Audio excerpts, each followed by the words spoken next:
Good morning, everybody. Welcome to a hearing on what should be, although these may be famous last words, a shorter day than yesterday. Those who have mobile electronic devices may use them to transmit silently to the outside world what you see and hear in the inquiry, but only 10 minutes after the event that you're describing. That's to ensure that your transmission of what is going on in the inquiry does not preempt the video stream, which is subject to a 10-minute delay. You may not use your devices for recording proceedings or taking photographs. Thank you. Ms. Gargita. Thank you, sir. HM56, I'm going to refer to you in that way because there is a restriction order over your real name. Can I ask, please, that we bring up on screen, first of all, MPS 074585. Sorry, it's not been sworn yet. Oh, I'm sorry. No, that's my fault and not yours. Sure. After me. I do solemnly, sincerely and truly I do solemnly, sincerely and truly declare and affirm declare and affirm that the evidence I shall give that the evidence I shall give shall be the truth, shall be the truth, the whole truth, the whole truth, and nothing but the truth. and nothing but the truth. Thank you. Thank you, sorry about that. Could we have on screen, please, MPS 0745856? It will come up on the screen in front of you. And can we go to page 2, please? Do you recognise this HM56 as a witness statement that you gave to this inquiry dated the 18th of December of 2019? I do. And have you had a chance to refresh your memory from it more recently than December 2019? Yes, I have. And can you confirm that its contents are true to the best of your knowledge and belief? Yes, I can. Now, I am aware, and I will take you to the specific details that you have. You will seek to clarify and/or add to one or two of the details in this witness statement. Is that right? I understand, yeah. And so, subject to those clarifications, I'll take them to you as we reach the relevant topics. This will stand as your evidence to the inquiry. What I'm going to do now is ask you questions about some aspects of it. Do you follow? And things arising from your statement. Can I start by just asking you a few questions about how you came to be in the SDS? It's right, I think, that you joined the Metropolitan Police Service in the 1980s, is that right? That's correct. And before you joined the Metropolitan Police Service, you had worked for a non-police organisation, is that right? That's correct. So being a police officer was not your first job? No. When you joined the Metropolitan Police Service, you spent about 4 years in uniform before joining Special Branch, is that right? Yes. And so you joined Special Branch in the mid-1980s, is that right? Yes. And before you passed the SDS, before you joined the SDS, you passed your sergeant's exam, is that right? Yes. So by the time you came to be an SDS officer, you were at the rank of sergeant, not constable. Yes. I'll come to your SDS deployment proper later, but a question now that arises. Did you perceive any difference when you were in the SDS between the sergeants amongst the field officers, those who were sergeants and those who were constables, or were you all seen as one and the same? All seem one and the same. And your perception, please, of the culture of the police when you joined it, having joined from a non-police organisation. Coming from a non-police role, did the Metropolitan Police Service, particularly Special Branch, seem to have its own distinct culture in terms of how people treated each other, for example? Yes, I believe so. There was a lot more responsibility on the shoulders of Special Branch officers than I'd been accustomed to in uniform. In Special Branch as opposed to uniform? Yes. And what about the culture in the police as opposed to working for a non-police organisation?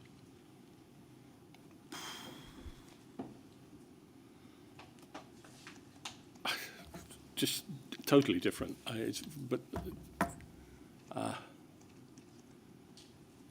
The difference being that you're a police officer, and you're a police officer 24 hours a day, whereas in previous employment it was 8 hours a day, and there was no responsibilities afterwards. Whereas you're a police officer, then you can't do, there's certain things you can't do. You can't mixed with criminals. You have to be careful about where you live and things like that. The things that affect your private life. Can I ask you, because this inquiry is looking at certain allegations and certain things that went on within the SDS, did you perceive any difference in culture between inside the police and outside the police in terms of sexism, attitudes to women?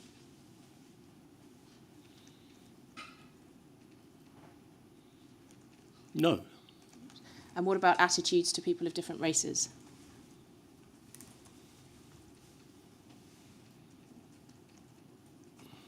Again, I'd say no. Did you at any stage perceive that amongst the police there was a culture of looking after your colleagues, backing each other up, more than there was outside of the police?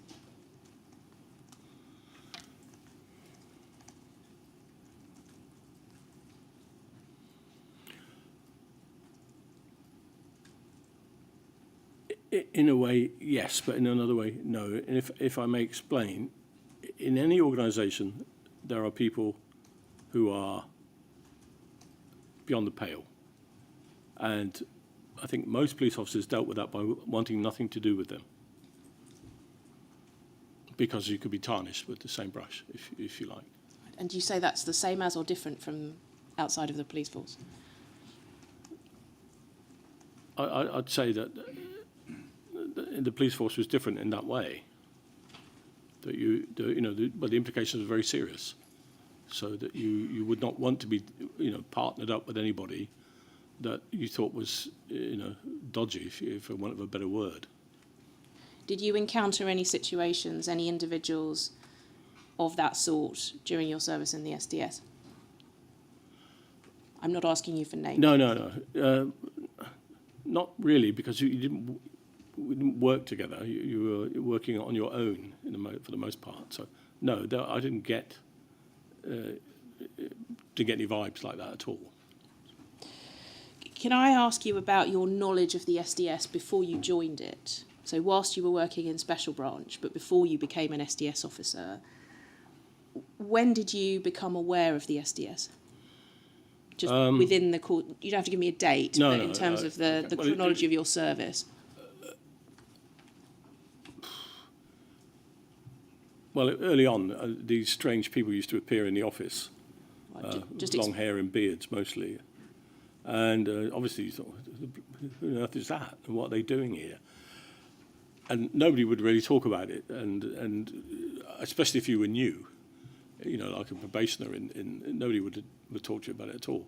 So it sort of came later that these guys were heading towards the SDS.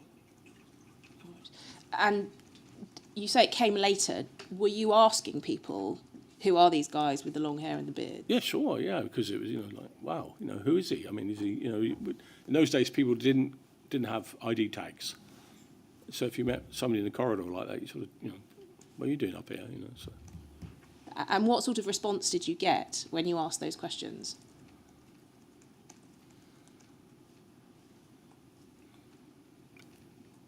I don't actually recall, but it was like, don't ask that question.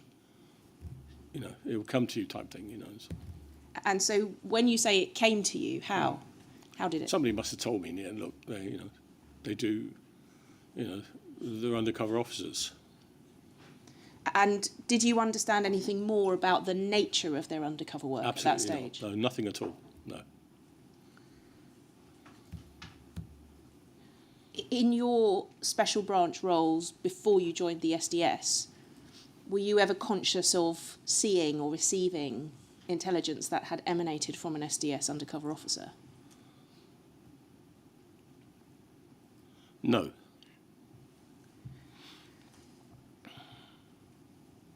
At some point, you came to be selected for the SDS yourself. Yes. In your witness statement, and if you ever want to have your memory refreshed, you just tell me and we'll put it on the screen. But in your witness statement, you say that as far as you recall, you were talent spotted for the SDS. And it was Detective Chief Inspector Martin Gray who asked you if you wanted to go before a selection board. Is that accurate? As far as I can recall, yes. Yes. So you were approached rather than you approaching somebody else. Yes. Is that correct? Yes. And the person who approached you was Martin Gray? Yes. Did you have a pre-existing working relationship with Martin Gray at that stage?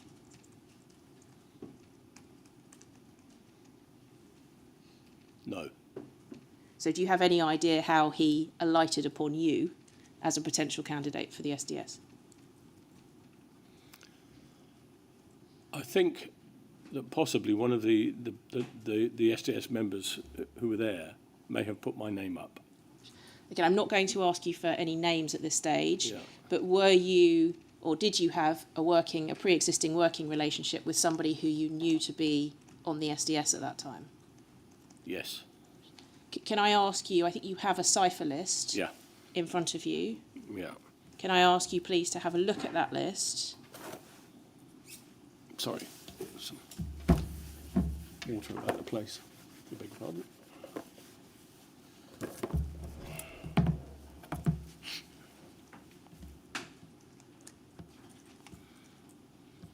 Don't say the individual, but please write it down, and I'll ask that a note is passed to me, and I will let you know whether it's a name or a cipher that you can say. If you just write the cipher down, please. Yep.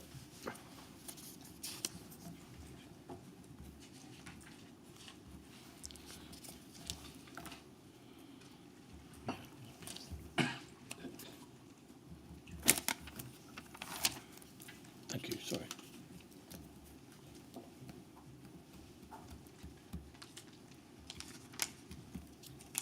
I'm not going to ask you to give that name because of that individual's the restriction order concerning that individual. So I'll let you. I'll pass the note to you at a convenient moment.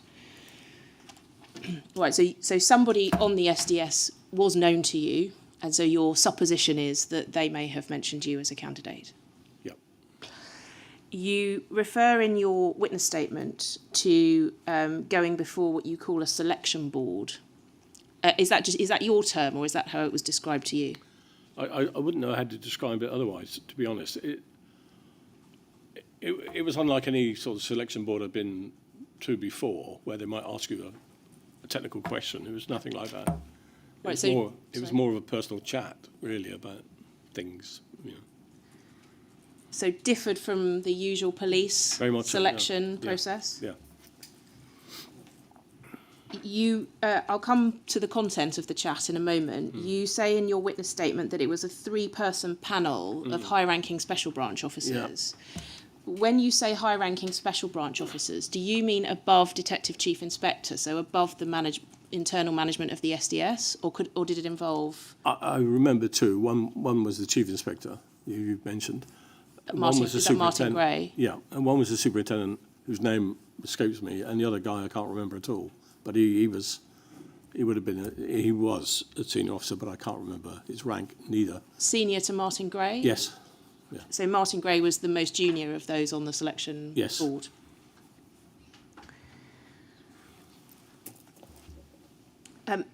The content of the chat, one of the things you mention in your witness statement is that you were asked about your home life. Yes. What about your home life did they ask? How it was made up, you know, spouse, children, things like that. Did they seem interested in whether or not you had a spouse, whether or not Yes. you were married? Yes. And did you have any understanding as to why they were interested in whether or not you were married? Yes, I got the impression that if you were married, you could keep a very firm dividing line between what you were going to be doing and what you sort of were doing at the time. If you understand me, you have a... I'm just going to dig into that a little bit. Why would being married help you to keep a dividing line? Because then you could not become fully immersed in the group that you were going to be following. There had to be a break, and you would naturally go home. But you could go home if you were a single man, couldn't you? Sorry? You could go home from your deployment even if you were a single man. I suppose you could, yes. So what was the distinction? Well, being married, you had to go home, if you know what I mean. You know, you go and see your wife and kids, you know, and you have a home to run. There are other things in your life. Probably that's a better way to describe it. You have other things in your life rather than just work. was there any inkling, any suggestion that as a married man, there was less risk of you becoming involved in an intimate or sexual relationship whilst deployed? Sorry, could you say that again? Sorry. Yeah. Did you gain any impression, was there any suggestion that as a married man, you presented a lower risk of forming an intimate or sexual relationship whilst deployed undercover? There was never any mention of that whatsoever. No explicit mention. Was there ever any suggestion? Did you get any sense that that was a risk that was under contemplation? No, not at all, no. You also mentioned in your statement that they asked you questions about how you believed undercover work might affect your family. Yeah. Do you recall that? Yes, slightly, if you know what I mean, but I can't. The specifics are not. Did you get the impression that they were asking out of a concern that there might be an impact on your family from you being deployed undercover in this way? For sure. I mean, I can tell you that after I left, when my children were much older, they did say to me they thought my wife and I were getting a divorce because I wasn't at home so much. I was spending nights away and things like that. So in your case, it had an impact on your children, on your family life. So I found out later, yes. Did you get the impression when you were being interviewed by this selection board or having a chat with them that that was a sort of concern that was in their mind from the questions they were asking you?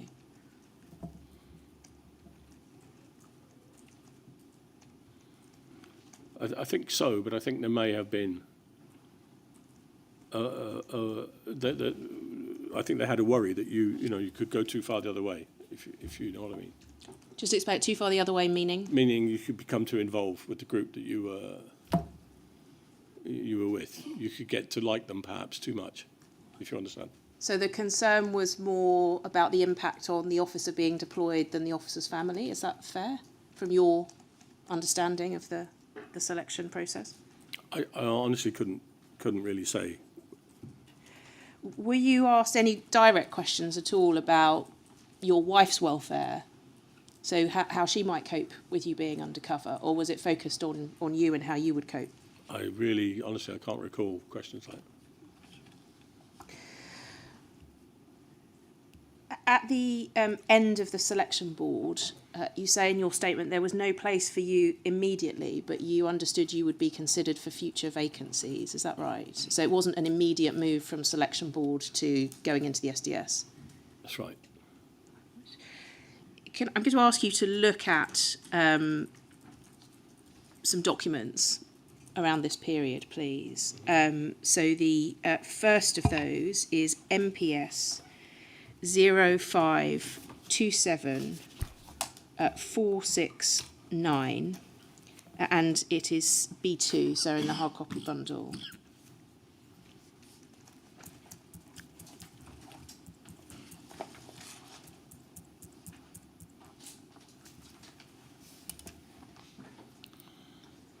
And just to orientate you, HM56, it's dated the 11th of January of 1989. It is a memorandum about SDS staffing in 1989. Are you able to see? You can pull the screen towards you a little bit if it makes it easier. It should move a little bit.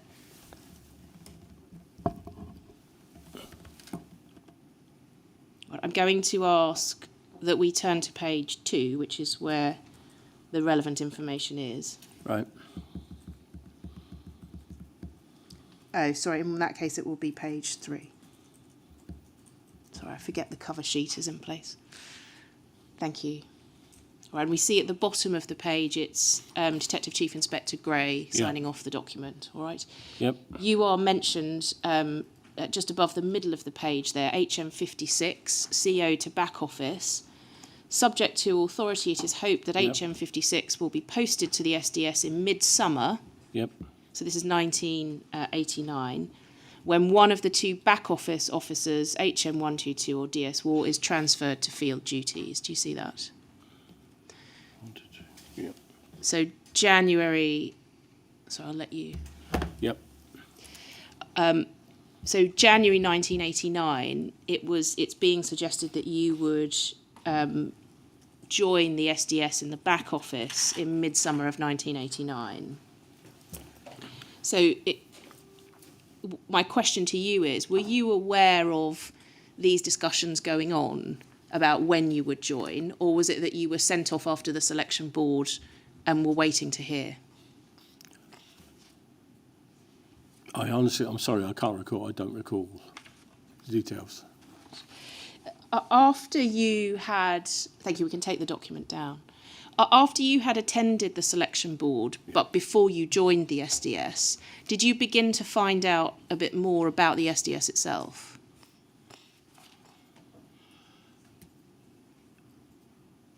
Yes, I did. And had you found out more before the selection board as well, or did the learning come only after you'd attended that selection board?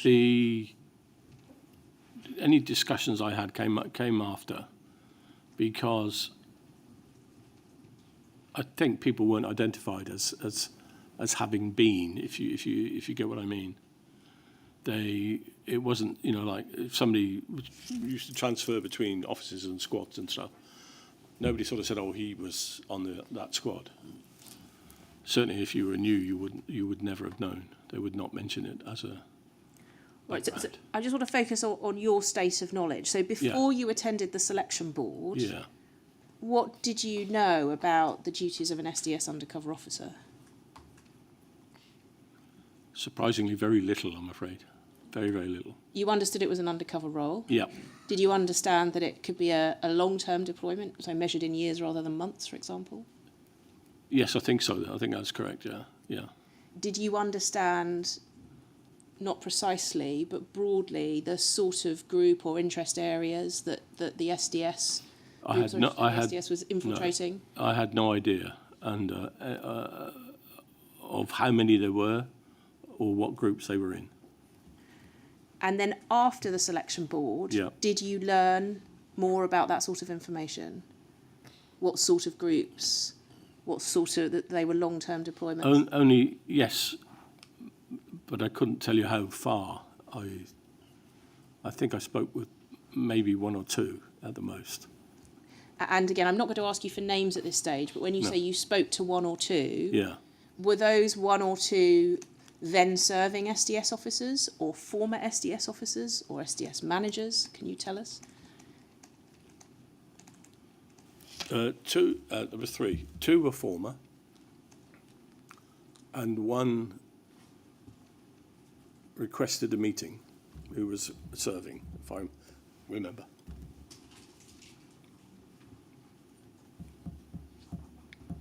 All right. Based on your witness statement, I'm going to ask you yes or no. Was the person who requested a meeting with you HN4? Sorry. Yep, that's correct. In your witness statement, you speak of a meeting with HM4 before you deployed, and you describe it as to reassure you about the viability of the unit after the Stefan Scott affair. Is that the meeting you're talking about? Indeed, that's correct, yeah. So I'm going to just move to ask you about that now because it's come up. You just said that was a meeting that was requested. So does it follow that HM4 asked to meet you? Yes. At the time that HM4 asked to meet you, were you yourself aware of Stefan Scott or anything to do with his deployment?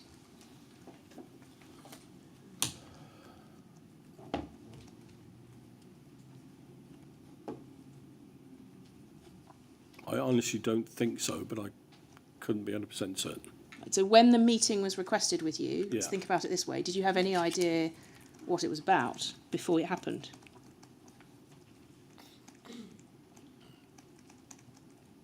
No. Say no. Excuse me.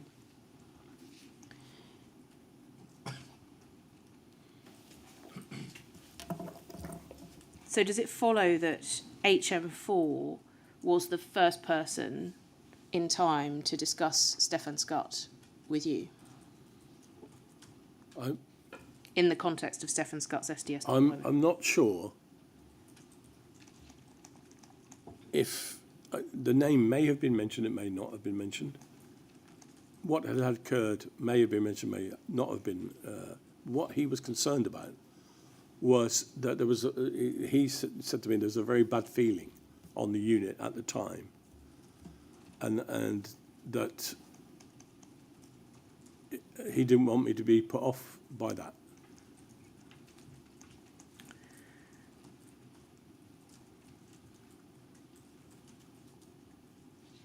If you didn't know about it beforehand, how could you be put off by it? Does it follow that you must have known No, about it? because I think I was, on my way to join, and I would turn up, and there would be there's bad atmosphere on the unit. Did you understand what the cause of this bad atmosphere was precisely? Not at the time. Much later, I developed my own theory, if you like. So say that again. You developed your own theory. Yes. Just sticking to what I'll come on to your theory, but what you knew. So when you met HM4, you knew nothing at all about what had caused the bad atmosphere, or it was explained to you, at least in part? I'm pretty sure I knew nothing about it because, it was enclosed in that unit, and it wouldn't have been general knowledge outside. Right, so not something that was circulating amongst special branch officers, that there had been a problem with Stefan Scott's deployment in the SDS? No. I wouldn't have even known who he was if you...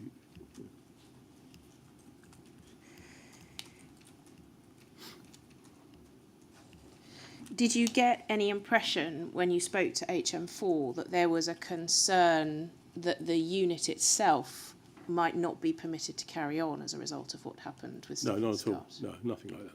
So just about the atmosphere amongst the officers in the unit? Yeah, all the officers, not just the operatives, but it involved everybody. The managers as well, as we'll Management call down, them. yeah.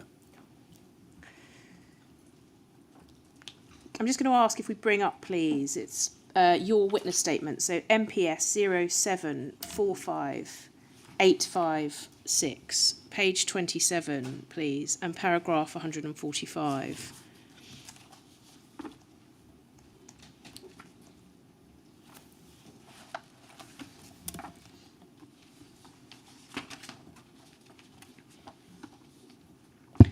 And the way you described it in your witness statement, HM56, is that HM4 came to meet me in a pub before I deployed to reassure me about the viability of the unit after the Stefan Scott affair and encouraged me still to join.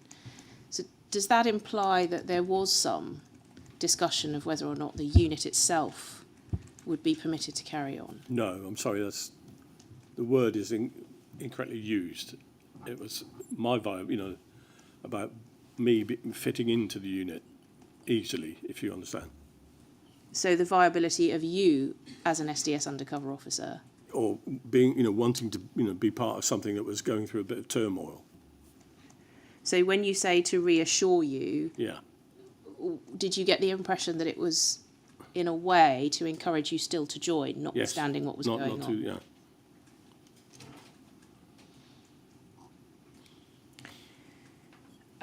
Whilst we're on the topic, I will just ask about your...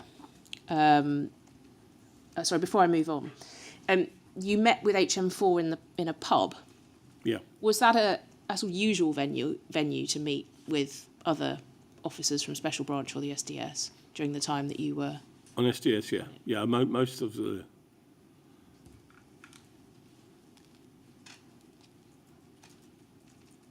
Yeah, I would say that apart from there were bi-weekly, 2 meetings a week.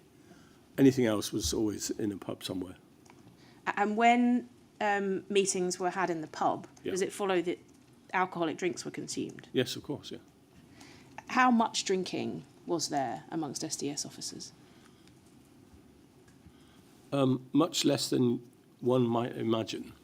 And the reason for that being that, we all drove cars.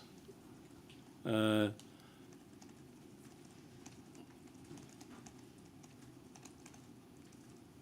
it wasn't, it wasn't a Friday drink up before you go home type thing or anything like that. Like you would have in an office perhaps and get on a train. It was, you got there through the use of your car and you might have had a pint, you might have even had two, but certainly there was no question of people getting sloshed and driving a car, for example. So the car would act as a deterrent. No, not really. It's not just that. You know, it just wasn't a drinking culture unit. If you're gonna, I understand that perhaps it may have been in a far distant past, but I wouldn't know. It certainly wasn't when I was there. Right. When you say it might have been in the far distant past, Yeah. what gave you that impression? The attitude of Martin Gray, sometimes. Right. And Martin Gray was the Detective Chief Inspector Yeah. on the SDS Yeah. whilst you were Yeah. part of the SDS. What was it about his attitude that gave you the impression that there had been a drinking culture? Sometimes I got the feeling he didn't take the unit very seriously sometimes. What did that have to do with a drinking culture? I think that in the past, far distant past, as far as I mean, I don't know for certain, but I understand that these meetings, the two weekly meetings, drink would be consumed. At the meetings? So I was told. That I never saw that when I was there. And was it Martin Gray who told you that, or somebody else? No, it would have been. I really don't know who told me. It certainly wouldn't have been Martin Gray. But somebody within the SDS? Whether they were there, no, it wouldn't have been it. Must have been somebody before my deployment, yeah. So you gained the understanding that there had been more drinking going on in the SDS before your time than when you were there? To be honest, I just think that probably mirrored what the police was like in those days. And Special Branch, perhaps, and the SDS mirrored what was going on in the police. But by the time you were there, it didn't seem that way to you. Is that what you're saying? There was no excessive drinking when I was there, that's for sure. You said that you got the impression that Martin Gray didn't necessarily take it seriously. Yeah, Can you describe what gave you that impression?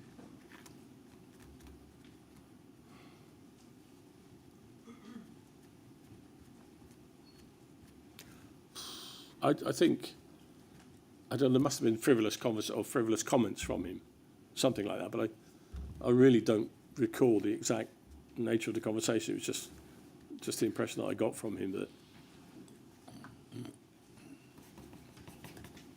and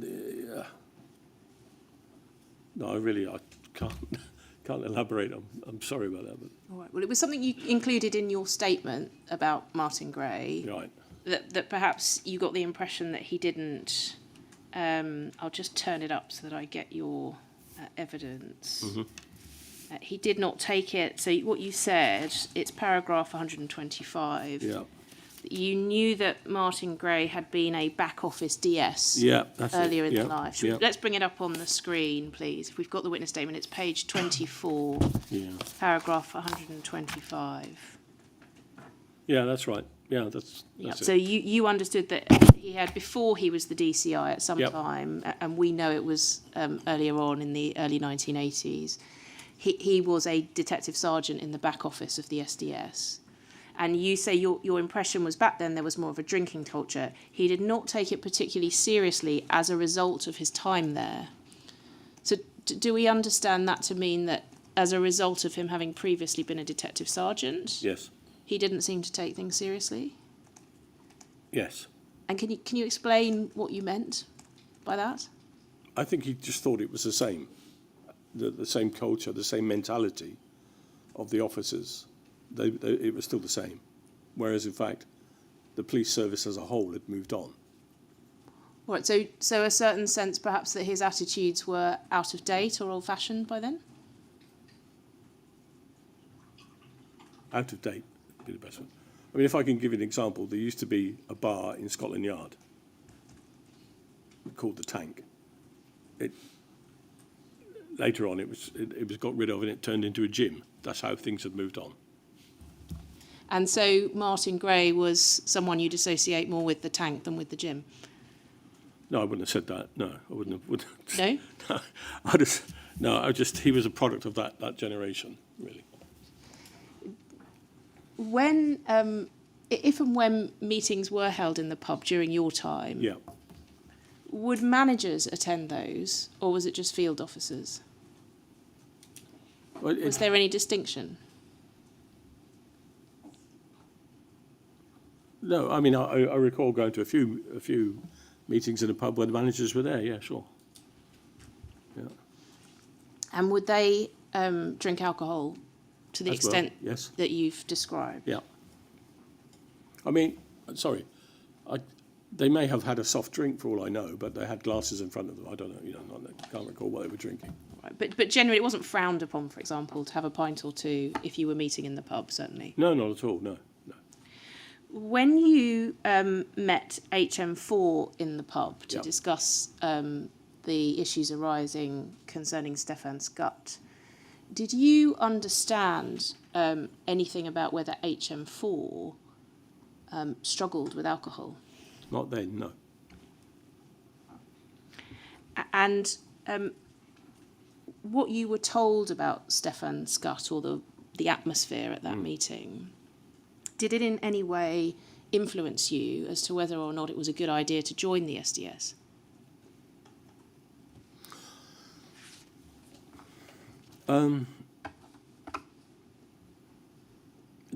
The Scutt affair went on for a long period of time. It wasn't just a quick, this has happened. It wasn't like that at all. There was an investigation into his vetting and all sorts of things. But did knowing that was ongoing at the time that you joined the SDS, was it, from your recollection? It was ongoing, but I wouldn't have known. We wouldn't have known the ins and outs of it. But we would have known what. There'd be rumours, but there was no briefing given about what was going on and who was investigating it and such forth. What were the rumours?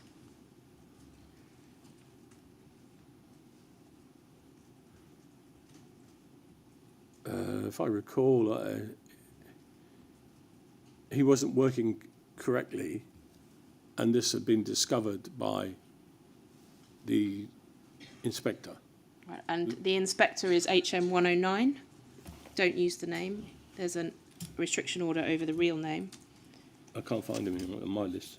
109, is it? Yes. No, I haven't got him here. Not on the list at all?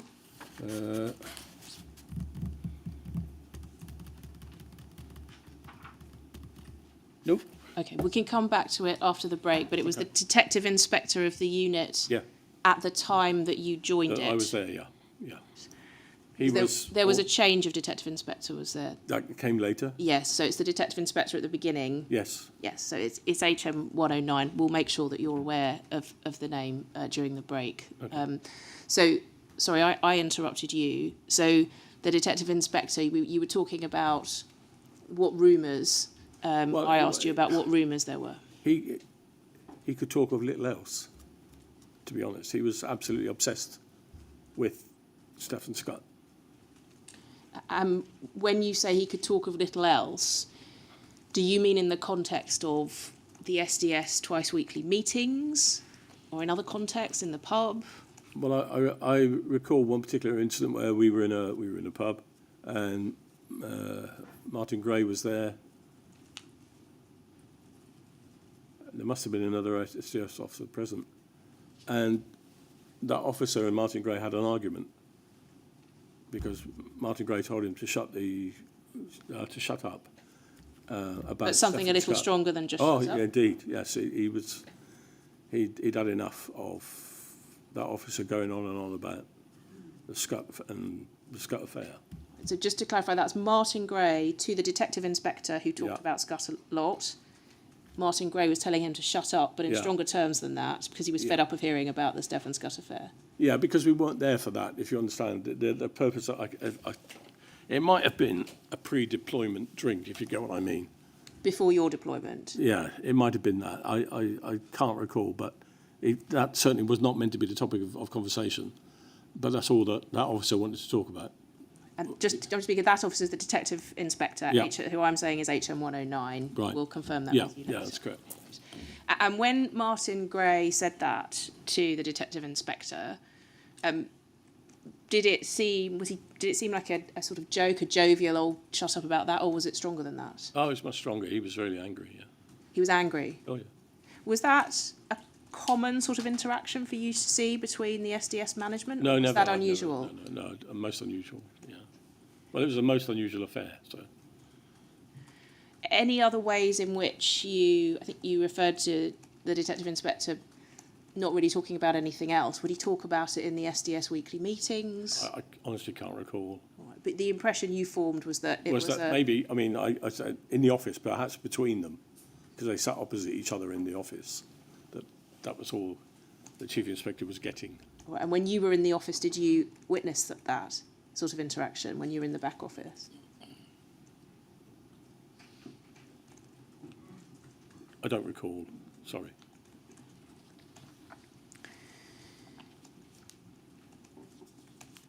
Did what you heard about the Stefan Scott affair at the point when HM4 met with you to discuss it with you, did what you learnt put you off joining the SDS at all?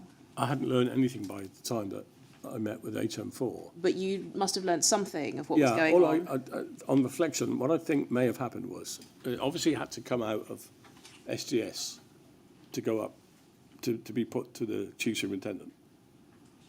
So maybe there were rumours had filtered down. That's maybe where I might have heard the name Stefan Scott. So it got up and out because it had to go out for it to be investigated. Right. Just going to Sure, make sure that fair. we understand that evidence. Yeah. Are you suggesting that information about what had happened to Stefan Scott Yeah. might have been disseminated outside of the SDS? Yes, it had to be. Because it would have had to go up the ranks Yeah. to be dealt with in part. Yes. And in the course of it going up the ranks, Yeah. rumours, information Perhaps. might have come out. Yes. And you may have learnt about it on the rumour mill, so to speak, in Special Branch. Yes, but I didn't really know. I didn't know it to the extent until, and even then, when discussing it with HM4, I didn't know, and he didn't let on because he probably didn't know all that was going on.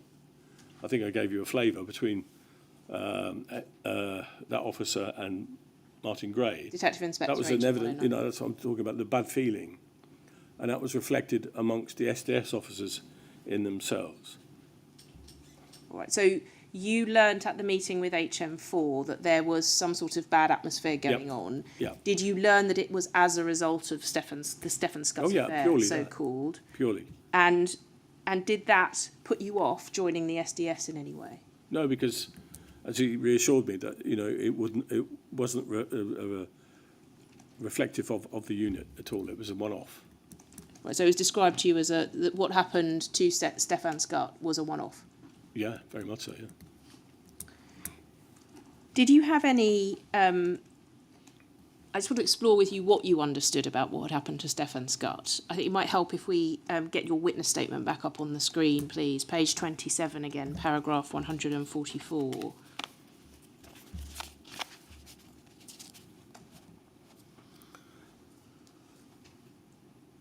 And you said this: I soon became aware of an unfortunate incident before my time involving Stefan Scott. I'm not aware of the full details, but apparently he felt unsupported by the management and went AWOL. He was found living under a bridge and withdrawn from the squad.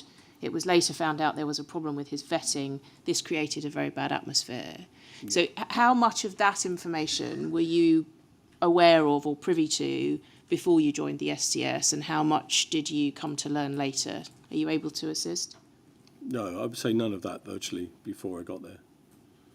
Just that there was a bad atmosphere. And so how did you come to learn the other details? Rumour mill, people talking. Was it whilst you were on the SDS? So rumour mill amongst SDS officers and or managers? I think some came after, especially about the vetting business. Right, so perhaps when you left the SDS, you were still perhaps receiving snippets of information? No, I would have got it because it would have been outside of SDS. Once I left SDS, I had no contact with SDS officers. that were currently on that were serving. Yeah, so it would have been special branch. Back in the squad, yeah.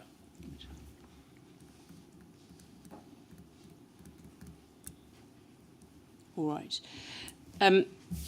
Other than describing this bad atmosphere to you when HM4 met with you, Yeah. did he discuss anything else with you about the life of an SDS undercover officer? Not that I recall. Anything about your welfare, for example? You know, look after yourself, this is going to be difficult, anything of that nature? I don't ever remember that being discussed by anybody, virtually. Did he discuss with you anything at all about guidance or the way you would be required to behave as an undercover officer at that meeting? Did you say violence? No, sorry, how you would be required to, any guidance Oh, or how you guidance. would be required to behave. No, it's normal. I mean, just, you know. So that meeting was just about the atmosphere arising. Yeah, from I mean, I did find it peculiar going to the meeting, and I wasn't... HM4 was not a friend of mine before.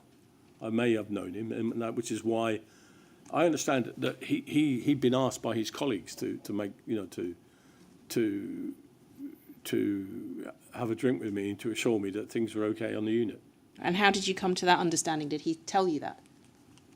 I think he probably did, yeah. Did he say, again, don't give me any names at the moment, did he say which colleagues? No, nothing like that. But did you understand that to mean Yeah, I got current undercover that was officers? my impression, that it wasn't just him. He volunteered to do it, or what. So he attended as a representative of the unit? Yeah, that's the impression I get. Yeah, I got. But it seemed peculiar to you. You weren't expecting it. No, it did. It seemed very odd. Yeah.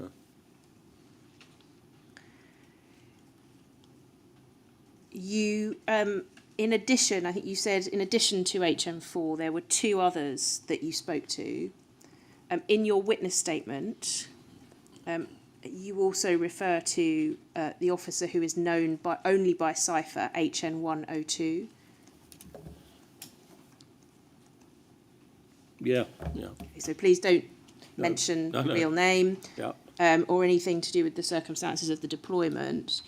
But what was the nature of your interaction with HM102 before deploying? Was that about the Scott affair or about life as an undercover officer? Give us a flavour of... Okay, no.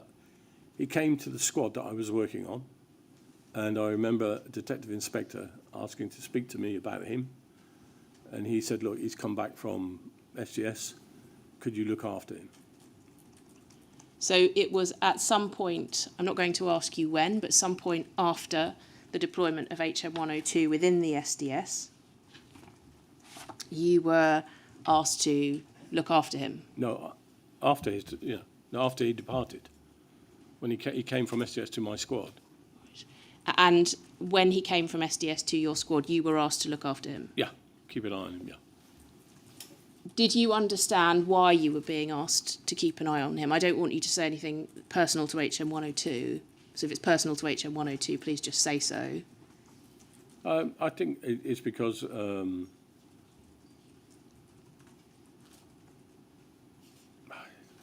don't know. Were we the same age? I don't know. It might have been the same age. Let me ask you this way. Was there, as you understood it, a sort of general need to keep an eye on officers, thought to be a general need to keep an eye on officers after their SDS deployments?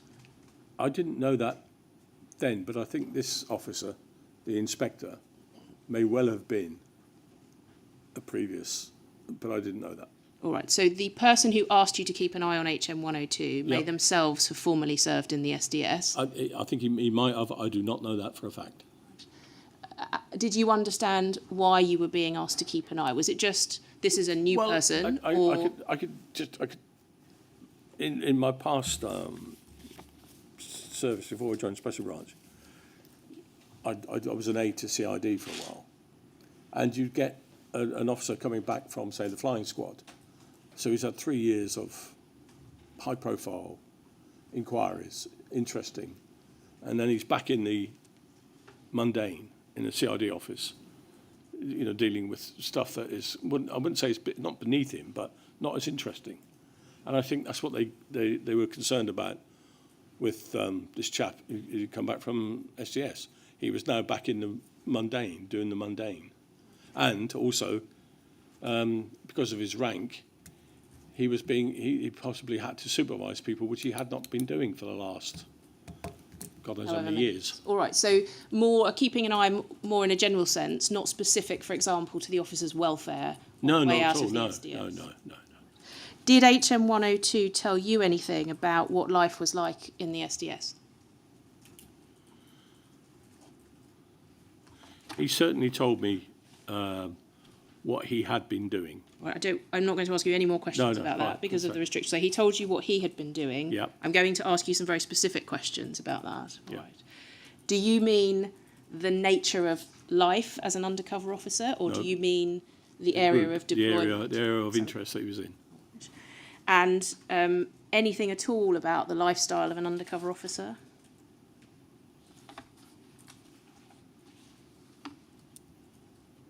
No.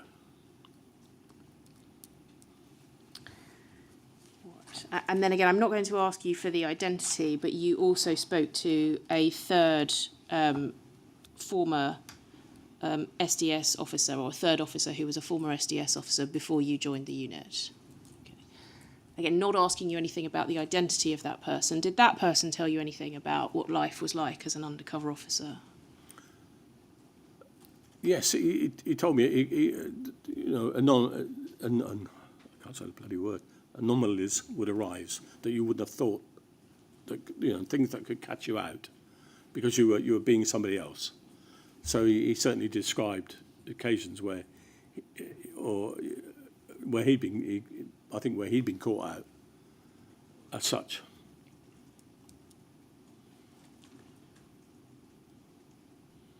Bearing in mind the restriction order over that person's identity, I'm going to ask you again some very specific questions. Yeah. Was the information about the anomalies or being caught out anything to do with intimate or sexual relationships during the course of the undercover deployment? Certainly not, no.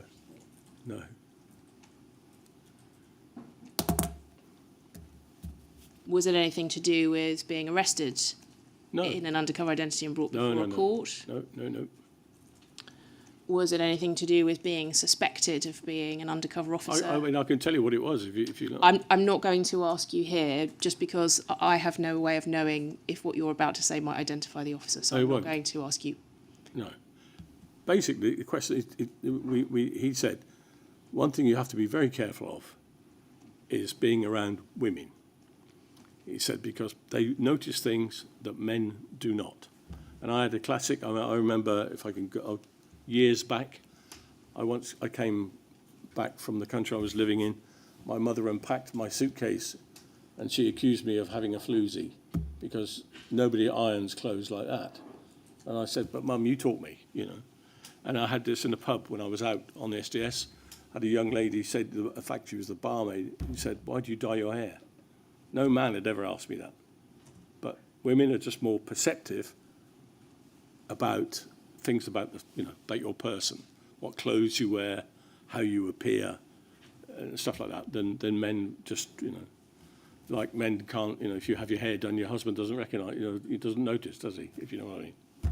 But women do. I think given what you've just said, I can in fact ask you about the officer who you're talking about. Mm-hmm.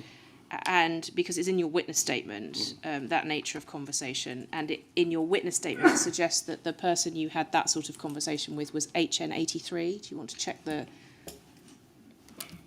Yep. Is that who you were referring to? Yeah. All right. And can we please pull up your witness statement? Page 5, paragraph 20.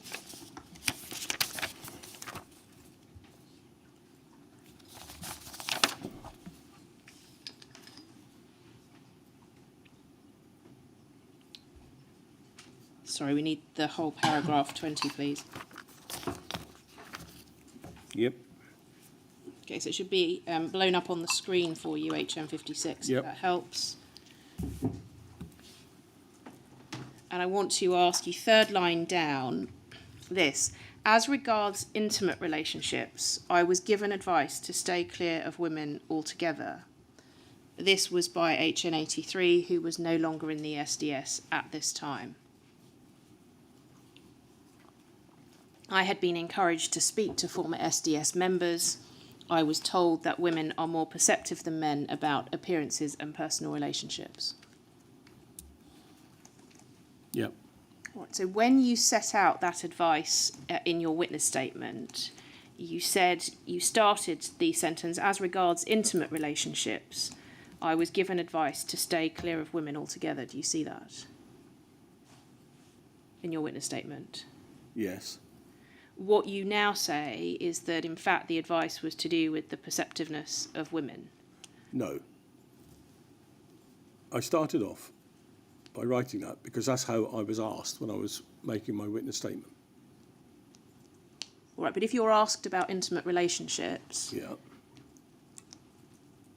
and your answer is, I was given advice to stay clear of women altogether, that Yeah. suggests that you understood it to be advice about intimate No, relationships. I disagree with you. It's keeping clear of women in your group type thing. And women, as I said about the barmaid, just straight away, why'd you dye your hair? But when you signed this witness statement, Yes. you signed it saying, as regards intimate relationships, I was given advice to stay clear of women altogether. This was by HN83. Yeah, okay, I see what you're saying, but when I wrote the statement, followed somebody saying to me, "What about? Can you tell us about intimate? What were you given? Were you given any information about intimate relationships?" Yes. And that's why I've answered. That's why it's in my statement saying, as regards intimate relationships. Yes, but the implication then is that your answer to the question, what were you told, or what advice or guidance were you given about intimate relationships, is that you were told by HN83 to stay clear of women altogether. That's the natural understanding, the natural meaning of what's in your statement. As it is written, yes, I agree with you, as it's written there, but that is not my intention. And that was in answer to a question by the person taking my statement, asked me about intimate relationships. Are you sure? Are you sure about that, HN53? Yeah, I was given. Yeah, I mean, literally, it was women. If anybody's going to trip you up over your legend or your appearance, it's going to be more likely a female. It's got nothing to do with having an intimate relationship. Just they're far more perceptive than men about, as I've explained to you. Have you spoken to HN83 since you gave this witness statement? In December 2019? No, not at all. I haven't seen him for God knows how many years. Are you aware that there is an allegation that the chairman will have to consider that HN83 was aware of another officer having made a woman pregnant during the course of his deployment? No, I knew which nothing about HN83 that. denies. I knew nothing about that until this whole thing broke. Is there any sense in which, having written this in your witness statement, you're now trying to distance yourself from the idea that you were given advice No, to stay clear of women in connection with intimate relationships? that is not what I'm saying. That's not what I'm saying at all. It's just that being around women was dangerous in that they are far more perceptive. They would notice things that men would not notice. At the point at which HN83 gave you this advice, Yeah. was it already known that you would deploy into the British National Party? Yes. And the British National Party, I think you describe it in your witness statement, as a group that didn't have, I'm paraphrasing, didn't have a significant female presence. Is that right? In the area, in the local unit that I was in, yes. I can't, about the rest of the country, I can make no comment. So you didn't necessarily need to anticipate difficulties with the perceptiveness of women for the purposes of your deployment, did you? I didn't know that until I got out there. I had no idea who was in that unit until I got out there and joined. And that conversation was way before then. Way before you joined Deployed, the BNP? Yeah.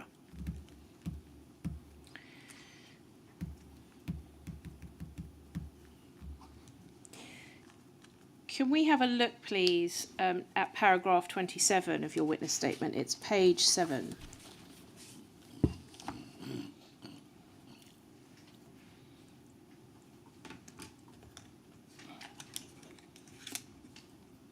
Yep.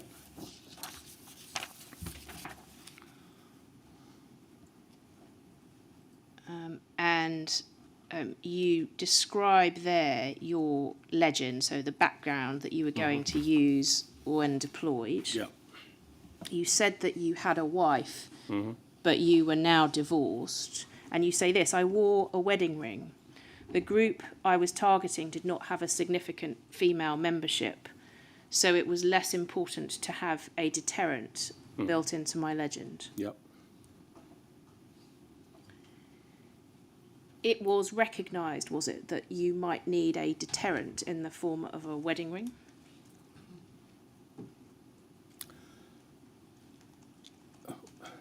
Yeah, I mean, yes, I would say to me it seemed that somebody would notice, a woman would notice I had a wedding ring. What would be the significance to you of a woman noticing that you had a wedding ring? That we weren't going to engage in any conversation that could go further down that personal, intimate line. And so you yourself recognised, did you, that that was a risk as an undercover officer deployed as if a single or here divorced man, that you might need a way to avoid those sorts of conversations going further? Yeah. It was sure. Did you come to that understanding alone, or was that part of what you discussed? Alone. So nobody discussed with you the idea of having a deterrent? No, not at all. When you were in the back office preparing to deploy, did you speak to other undercover officers about how to go about creating your legend, your cover identity, and things like that? I must have done. I can't. I certainly had a chat with the detective inspector at the time. With the inspector? With the inspector at the time, yeah. Did that inspector, it's HM 109, did that inspector suggest to you at any stage that you might want to have a deterrent ready to avoid that sort of situation? No. You're sure about that? Yes. So can you help us as to how you came to the conclusion on your own that a deterrent, that is some sort of measure to avoid getting... Progressing the conversation. Yes, would be required? Yeah. How did you come to that conclusion? Because my legend was, or my lifestyle revolved around public houses. That's where I used to meet the people in that group.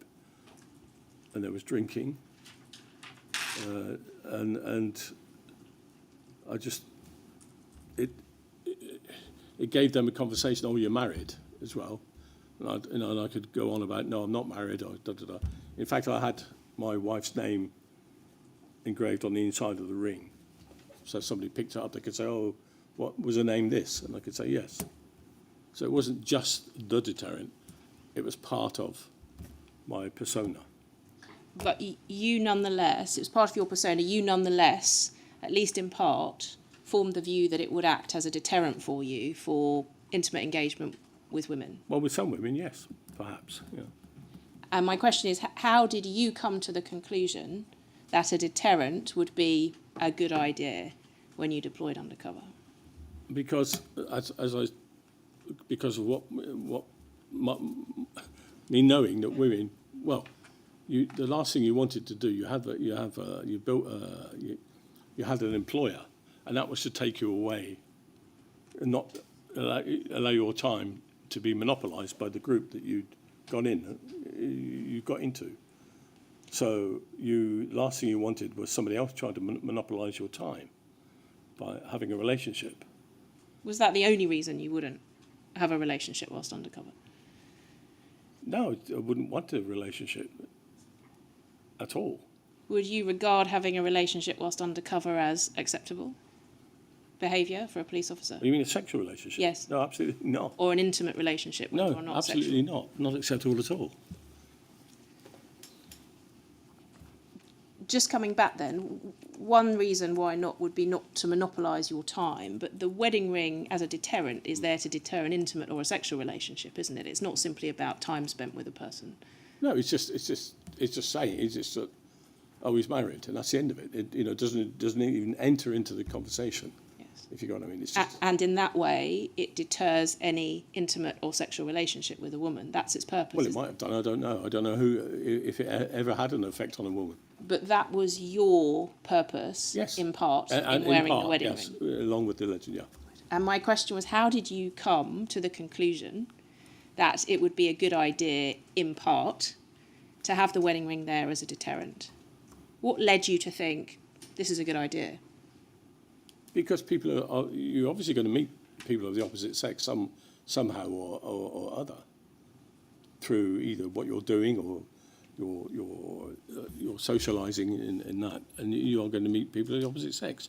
And the last thing you need is a relationship with a woman. Do you think that risk was appreciated by those who managed you? I don't know. I really don't know. So they never mentioned it to you? No one ever said to you, it might be quite a good idea to have a deterrent to avoid this because the risk might arise, for example? No. Looking back, do you think it would have been useful to have that sort of advice?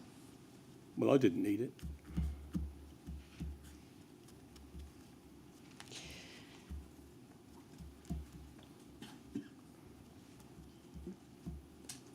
At any stage, did any of the officers you spoke to either before you deployed, and again be careful in terms of names, but did any officer who spoke to you before you deployed or to whom you spoke whilst you were in the back office ever share any sort of cautionary tales with you about former officers or current officers who had been involved in relationships with women? I can honestly say that I never heard mention of an SDS officer having any illicit or relationship with a woman the whole time I was there. And until this story broke, I never, ever heard of a relationship with a woman. And when this story broke, I was absolutely astonished. Why astonished? Because I just couldn't believe they could be so unprofessional. Because of the person that was mentioned, that he, who I regarded as the most professional SDS officer ever, could have been involved in that. And also... I started to pause there on that point. The first story to break of an SDS officer was Robert Lambert. Is that who you are referring to? That's what I'm referring to, yes. So you regarded him as, I think you said, the most professional SDS officer ever. Yeah. So you were surprised that it was him of all people. Was that the first point? Yes. So I stopped you. Did you have other reasons why you were astonished? Oh, it's just the stupidity of it. I can't imagine. He was a very capable police officer. I found him to be a very intelligent man as well. And it just seemed ridiculous that he could have been so stupid and irresponsible and, if you want, immoral. And that he could do that to his family. The inquiry is aware of 4 relationships or sexual relationships of greater and shorter duration, according to Mr. Lambert. And as you may be aware, 1 child born, now an adult man, of one of those relationships. Are you quite sure you never heard anything to do with any of the relationships or the child being born during your service in the SDS? Absolutely not. I never heard of a relationship at all. Not ever. Were you aware, or did you become aware, of the former officer Rick or Richard Clark, HN 297, who had deployed in the 1970s? Were you aware of that officer having been an SDS undercover officer? No.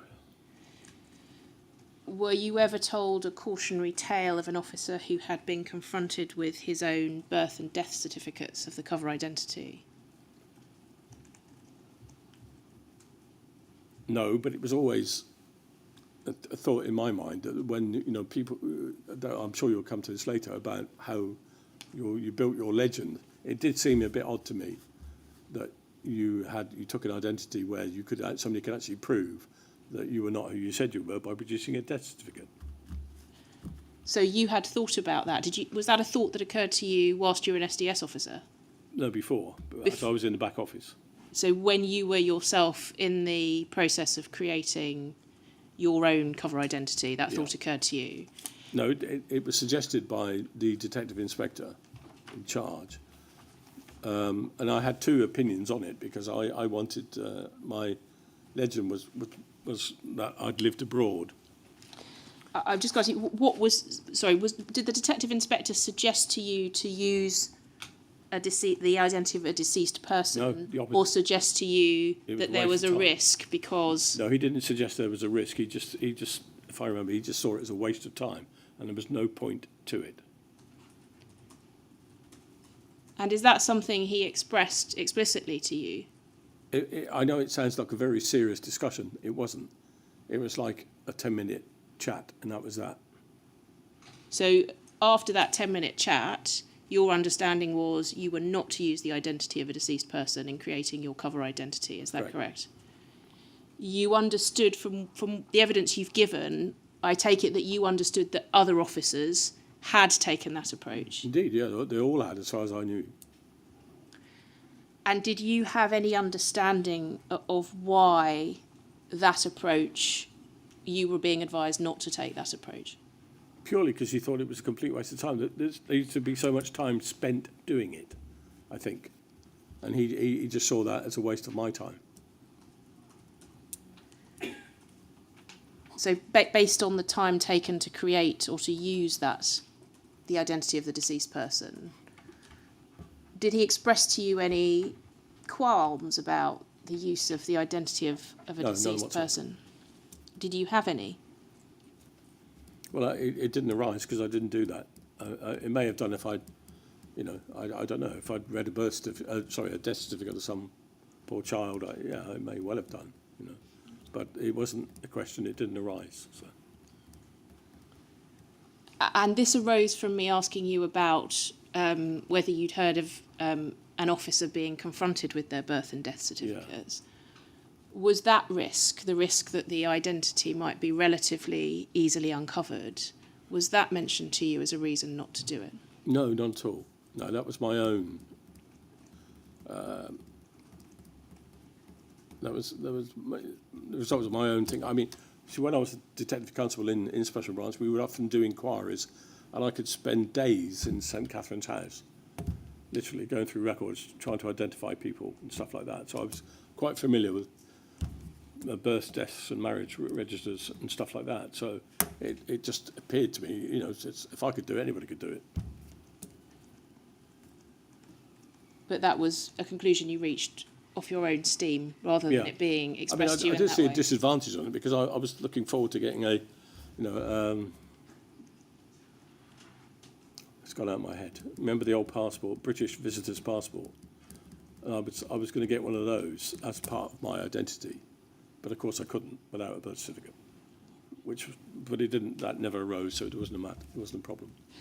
I just want to ask you about what you had to say, now that we've moved to your cover identity, what you had to say in your witness statement, please. Can we look at page 6, paragraph 26? It will come up on the screen.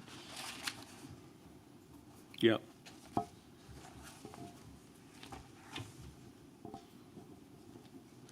And we'll end up going over the page, but you gave us the reason for not using the name of a deceased child, that HM109, so that's the detective inspector in place at the time you joined the unit, that HM109, one of your managers was changing procedures. Can we just go over the page, please? So changing procedures because of issues affecting the unit. And then you say these are discussed below. What did you mean there to say that he was changing procedures because of issues affecting the unit? Where does it say that? Sorry, could you... Okay, so if we look at paragraph 26, Just 3 lines down towards Yeah. the right-hand side of the page. Yeah. You're saying, I did not do so. That is, I did not create a cover identity based on a deceased child's details, because HM109, one of my managers, and he's the Yeah. detective inspector, was changing procedures because of issues affecting the unit. Yeah. What were the issues affecting the unit that you were referring to? I haven't got a clue, to be honest. Can't remember. Does what's written there jog your memory at all? Were there issues? Did you understand there were issues affecting the unit that meant that you were being asked not to use a deceased child's identity? I mean, I can only guess that he wanted a throughput maybe that was quicker of people in the back office and out, rather than them building this legend of, with a birth certificate and death certificate taking a long time. Maybe that was it. I really can't think of anything else, to be honest. All right, but as far as you were concerned, it was just not on the table for you, the use of a deceased child's identity. No, it was a you were real to quick create. conversation. No, don't do that. Just think of one. And as far as you were concerned, that was, would you say, as secure or more secure than using the identity of a deceased child's identity? I was happy with it, to be honest. No risk of you being presented with a death certificate, None for at all. example. No chance. Well, I'm just going back. I took a detour away because you took us there in relation to the cover identity. I was asking you about whether anybody had shared any cautionary tales with you about SDS officers and relationships. And you spoke of learning of Robert Lambert's relationship when it came out in the relationships, when it came out in the press. What about John Dines? Did you hear anything about John Dines engaging in a relationship during Only from what I saw on television. I don't know what year that was, but yeah. So again, when it came out in the media, what was your reaction to hearing about that? It's the same. I just couldn't. Another guy that was, I just didn't get it really. I'm going to ask you to just explain that a little bit more if you can. It's just unprofessional. Just why? I mean, I tried to look at it from, did it make them feel? Was it? I mean, I'm trying to think of a rational explanation. Were they trying to make themselves more involved in the unit or whatever? Or was it purely, was it purely a sexual thing? The inquiry's received some evidence to suggest that John Dines might have been, I think the term used was a gong hunter, I think meaning competitive. Was that how he struck you? Yes. Did you get any sense of John Dines, who was deployed at the time that you were deployed, that he would have been willing, for example, to engage in a sexual relationship to further his deployment? It never entered my head.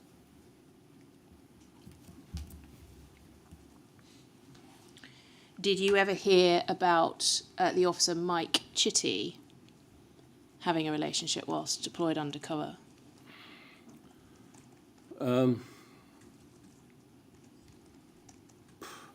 Mike Chitty was I remember him being on the squad somewhere. I met him. I remember him. I don't know details about his deployment or anything other than that he had been an SDS officer. So no rumours that he had engaged in at least one sexual relationship Not whilst that I deployed? was ever told of, no. Finally, can I ask you about HN87? You might need to look at the cipher key because there's a restriction over his real name. Oh, yeah, yep. Okay. Ever hear any rumours or any suggestion that he had some sexual contact, sexual engagement with women, multiple women, during his deployment? Absolutely not, no.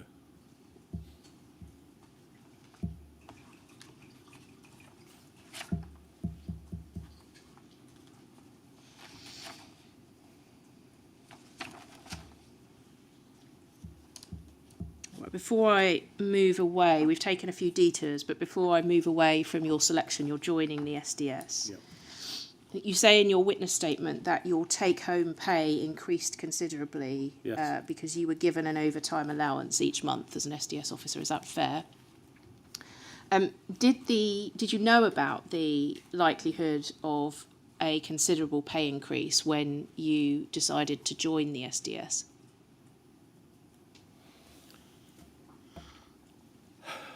I really don't know.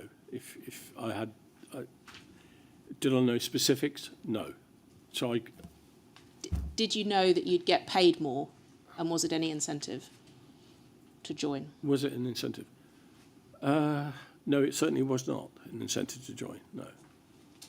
Once you were in the squad and deployed, did the increased pay in any way act as an incentive to stick at it? Well, as you can see, I wasn't there very long. No. So I would say no. But during the early part of your deployment, we'll come on to the detail, Yeah.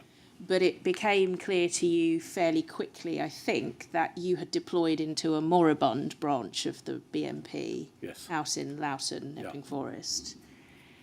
And you submitted few reports because you say there wasn't Indeed. anything really for you to report. Indeed. During that period, do you think that being there and being able to claim increased pay might have acted as an incentive for you to stick it out during that, albeit short period? No, not really. Because I wasn't performing as expected or as I desired. I found it quite boring, to be perfectly honest. And but I had to keep up my lifestyle, my legend, being certain places so that they could find me if they wanted me. They knew where to come. Did you get any sense from your interactions with the other undercover officers that the overtime pay might have been seen by anybody else as an incentive to stick with a long-term deployment? I don't remember any specific conversations like that at all. I'm sorry. It's slightly early, but I'm about to move to another topic, so I Yes. wonder whether now's a good time for the break. If it would be, then we'll break for 15 minutes. Thank you. I wonder whether I could ask if during that 15 minutes my device here is set up so that I can actually read the transcript as it runs. Thank you.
Thank you. So just two points for the transcript before I come back to questioning HM56. So you, just to confirm, you have seen the note Yes. that HM56 wrote when he was talking about an officer who he had known on the squad. Yes. That is not a name or a nominal that I will repeat in an open hearing, but you have seen that.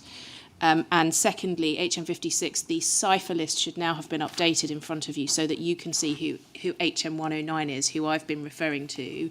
Are you content that we've been referring to the same detective inspector? I am. Thank you.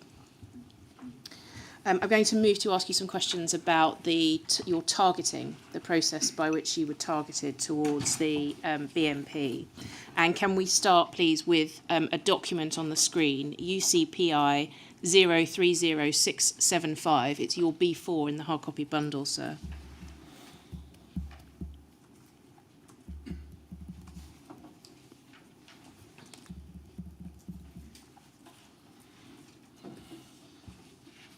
Right, and again, just to help you orientate yourself, HM56, what we've got on the screen is what's referred to as a note for file.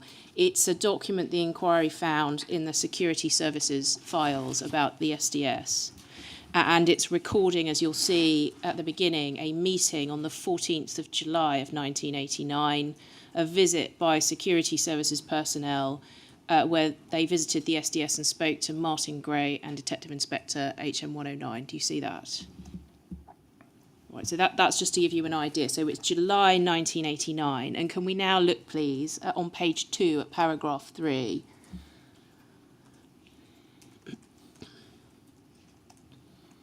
Right, so Martin Gray, I'm reading from the document, said that the SDS had been allotted another agent who would be starting his training in September and would be in the field by January 1990. This agent will be directed against the fascist BMP. Right. That is a reference to you. You started in the back office in 1989. We'll come to when you, in fact, ended up in the field. But I want to ask you about what follows. It says this: there followed a short discussion of the problems involved in trying to deal with targets on the extreme right. Was anything discussed with you about there being problems with trying to deal with targets on the extreme right? No. Did you perceive any problems once your deployment was underway? No. Could we take that document down, please? So July 1989 already envisaged that you would be target towards the BMP. And can we have, please, MPS at 0745212 on the screen?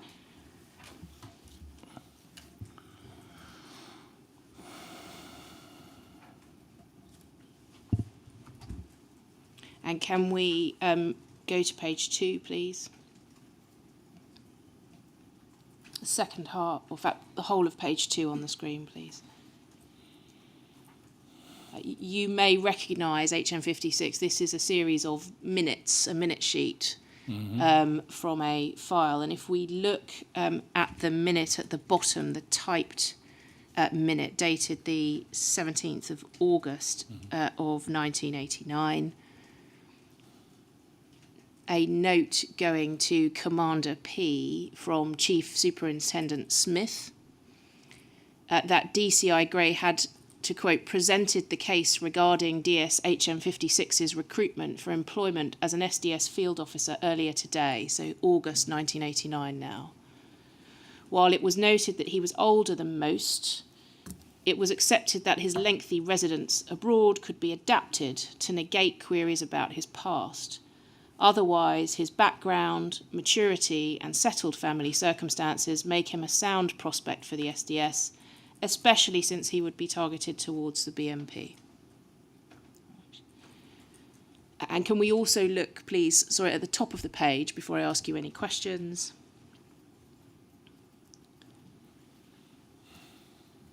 The handwritten note from Commander John Howley. On the face of it, there is nothing recorded in HM56's PF. I think that's personal file, isn't it? So sort of an human resources type file, to disqualify him from SDS duties. Please discuss with Commander Ops, then if he agrees, bring the case up for presentation by DCI Gray under the agreed procedure. First question, were you aware that your proposed recruitment to the SDS had gone all the way up to Commander John Howley to consider? No. Were you aware that somebody was going to look at your personal file before you were recruited to the SDS? No. Did that strike you as odd, or was that routine, to look at an officer's history in the force, as it were, before joining a unit or a squad? To be honest, I've never even seen my own personal file. I don't know what's in it. I don't recall anybody ever mentioning personnel file to me. Okay. And just focusing back on the second half of the page, we can see that by the time Detective Chief Inspector Gray presented the case regarding your recruitment, it was already known generally that you would be targeted towards the BMP, it appears, amongst special branch officers. I want to explore with you part of what's recorded here, where it reads, his background, maturity and settled family circumstances make him a sound prospect for the SDS, especially since he would be targeted towards the BMP. Were you given to understand that there was anything about you personally that made you especially suitable for the BMP?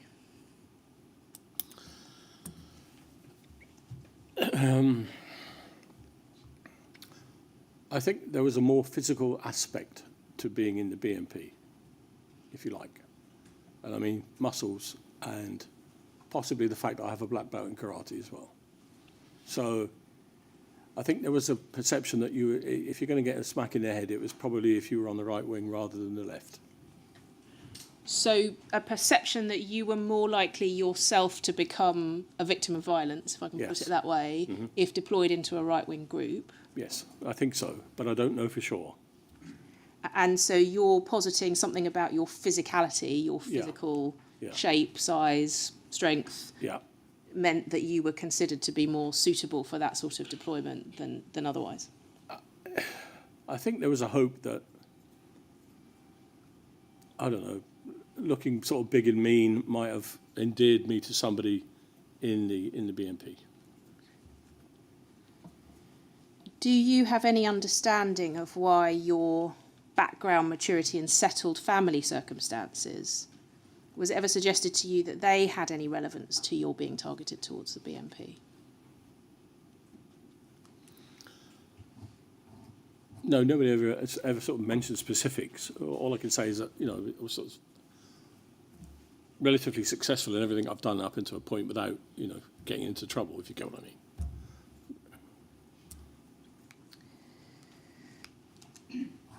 Having deployed into the BMP, did you find your relative maturity and settled family circumstances were an advantage? No.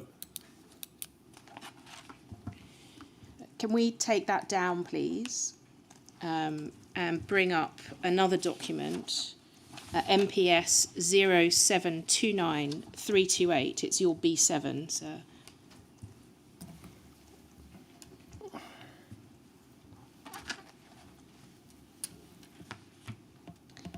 And again, before we look at the detail, just to help you orientate yourself, HM56, what we see here is a briefing paper on the Special Demonstration Squad. Yep. Sorry, dated the 11th of April of 1990. Mm-hmm. And towards the bottom of the page, we see a reference to you, HM56. And so as at 11th of April 1990, it describes you as doing, so it's HM56 at the bottom of the page, general clerical duties in the back office, awaiting transfer to field operations in April 1990 to target the British National Party in East London. Do you see that? So this appears to be suggesting that in April 1990 you were in the back office awaiting deployment. Yes. And there, not just the BMP is mentioned, but the BMP specifically in East London. Yes. So it follows, does it, that by April of 1990 you knew that that was your geographical area of deployment? No, it doesn't. No, So you weren't aware of that? no.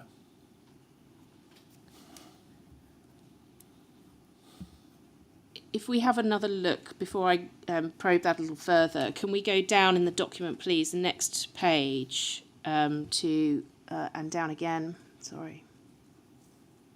Yes, and look at paragraph 6 of the document, please. I appreciate you may not have seen this document. I just want to ask you about the accuracy of some of what is said here. Meetings are held between SDS supervising officers and detective chief superintendents B, C and E squads to discuss present and future targeting. The final decision regarding future targeting rests with detective chief superintendent C squad in consultation with commander operations. To what extent were you aware that targeting decisions were being made at that rank, at that level? If in fact they were. Well, I mean, I don't know for certain, but I guess it was where they had a requirement. But did you know that the consideration, or did you become aware that consideration was being given to it at the level of detective chief superintendent of the squads, of those special branch squads? I would have thought, it would have to be. This is the guy that's telling the commissioner what's happening in London. To what extent were you personally involved in the decision to target you towards the Loughton Epping Forest area? None whatsoever. Played no part in it. Does it follow that you were simply told that that's where you were to go? Yes. Was it at any stage ever suggested that you might go not to North Outer East London, but to South East London? Never. Were you aware of the BMP having opened a headquarters, a bookshop in Welling? Not then, no. So that didn't feature at all in discussions of your targeting? There was no discussions with me about my targeting. I was just told where I was going.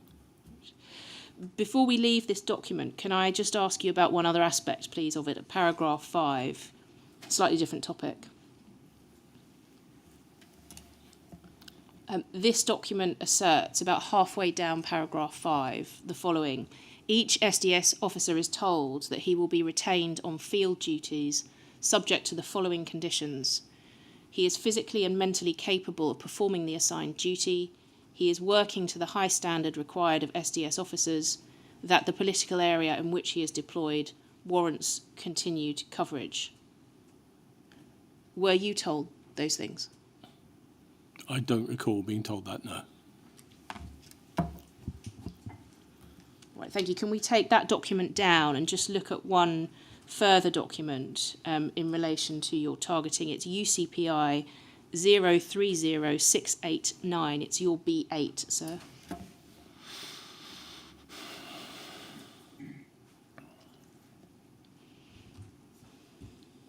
And again, to orientate yourself to start with, this is another note for file crafted by the security service following a visit to the SDS. And before I go into the detail, we see at the outset of this note, HN56, that there was a new DI, HN86. Again, no name, please, but you can check. I hope this will be on the cipher list for you. Yeah. And so it follows that whilst you were in the back office, the detective inspector of the SDS changed from HN109 to HN86. Do you remember that? My impression was that he came slightly after my deployment. So I was out in the field when that officer joined. I don't think... When DI HN86? Yeah, I think be... I was out because, he took great interest in me. We'll come back to his role in relation to you. But there was a change of detective inspector at some stage. So yes. We're looking, just back to the document, we're looking at a note of a meeting between the SDS, DI and DCI and the security services. And can we zoom in over the page, please, on paragraph 4? Sorry, over the page again, I think. Yes, page 3 it should be. Thank you. Paragraph 4, please. so 3 new SDS agents lined up to be deployed, and the first of those to be deployed in the British National Party in the Chingford and East London area. Chingford is not where you ended up, is it? Nope, not at all. No. But not a million miles away from where you ended up? To be honest, I don't know. Was it ever suggested to you that you might be deployed to Chingford? Never heard of it. To be honest. North East London? No. No.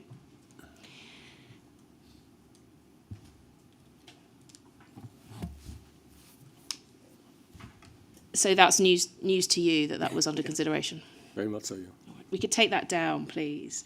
I just want to explore then your targeting insofar as it involved you. You say you were told Loughton specifically? Sorry, the transcript needs to pick up an audible answer. So I do beg your pardon. Yes, Loughton. Yes, sorry. And in your witness statement, you say, we can bring it up if you want, but you say that prior to your deployment, you completed your own research on your target group and its members. If we bring it up, please, it's page 11 of the witness statement, paragraph 47.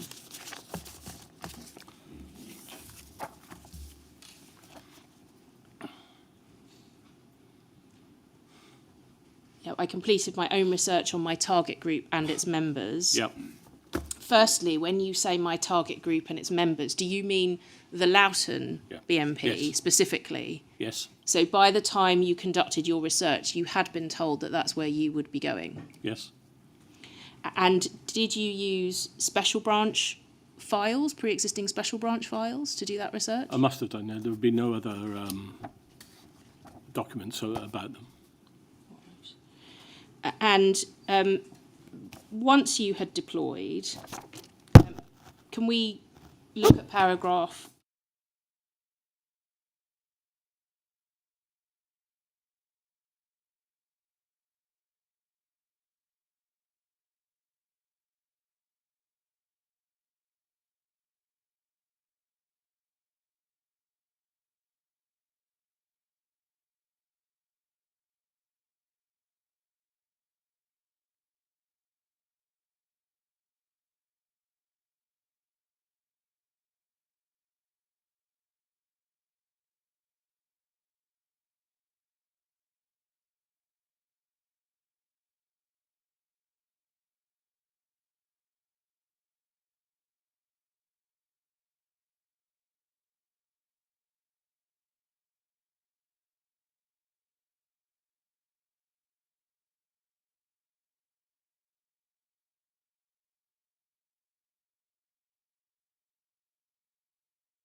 As I think everybody is aware, I have made an order requiring that nothing that was said between 12 and 12:02 is to be transmitted outside this room.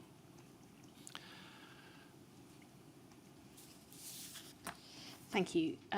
HM56, before we broke, you were giving evidence about what you saw as the purpose of your deployment. And you said of the BMP that they would not be the instigators of disorder or violence. No, the unit I was in. The unit you were in Yeah, would not be the instigators? No. Can we just have a look, please, at your witness statement? It's pages 12 to 13, paragraph 63. It will come up on the screen for you.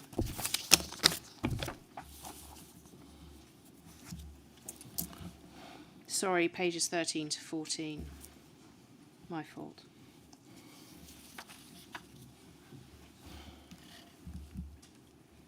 And at the bottom of page 13, your statement reads as follows. The extreme right wing did not really go in for meetings and educational sessions. They were reactive and would hold a counter demonstration in opposition to any left-wing group whenever they could, and try to inflict as much physical harm as possible to the other side, as well as causing damage generally. Do you see that?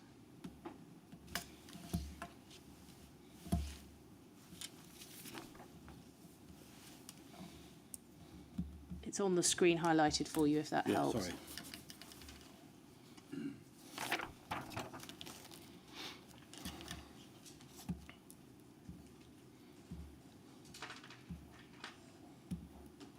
Right.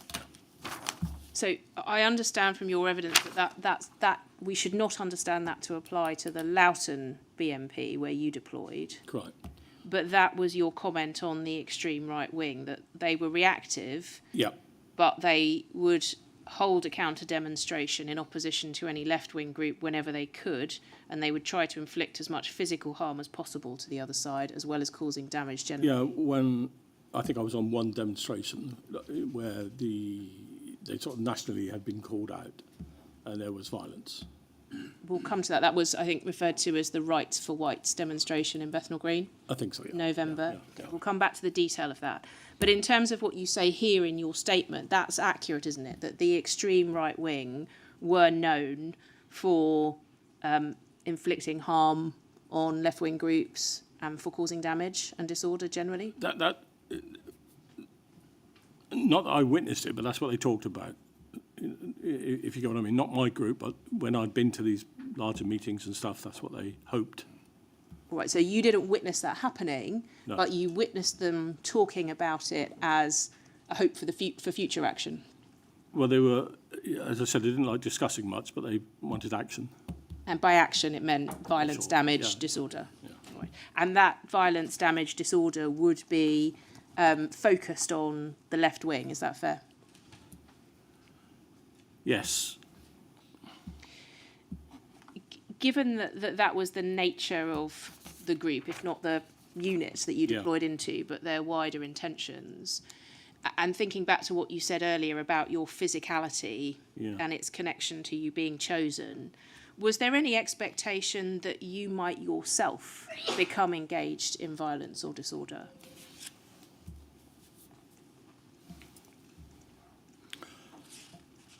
I think there was a hope that I might be, from management perspective. So the managers hoped you might personally be involved in violence or Or disorder? be offered to.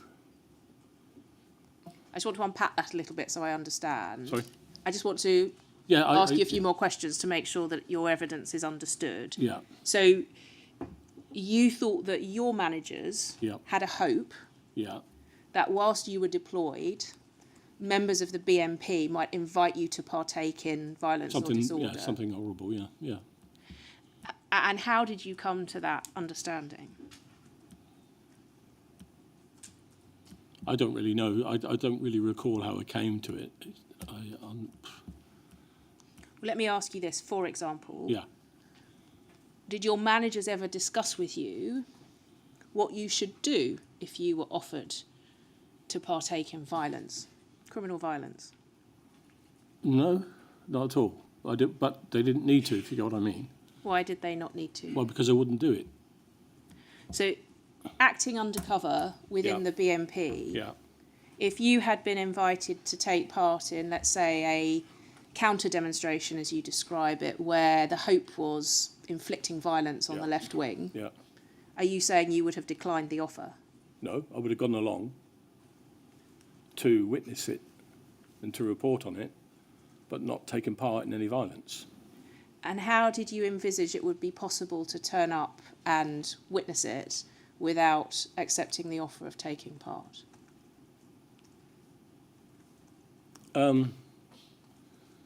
Well, by appearing to take part, by appearing, you can push and shove, if you get what I mean, without inflicting, or being entirely criminal. But it never came to that.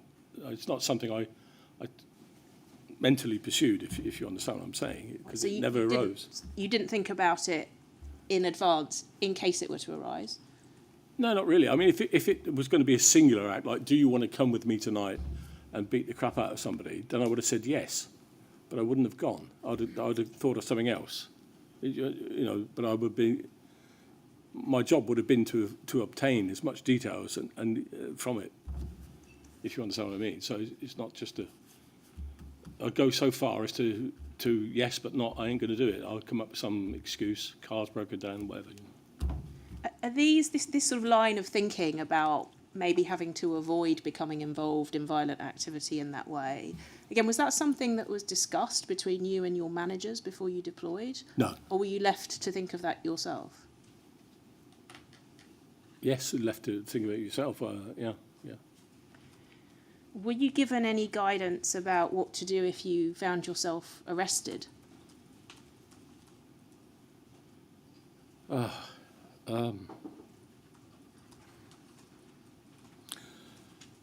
think so. I think it was to maintain your cover.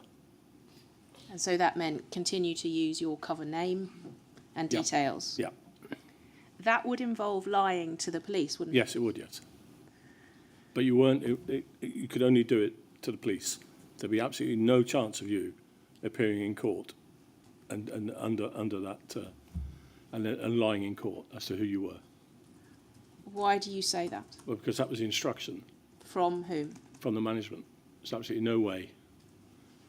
Do you remember which, again, don't use any names. No, I don't know Do you remember the name. which manager No idea. gave It would have you been. that? It would have been. Mr. Gray or the other.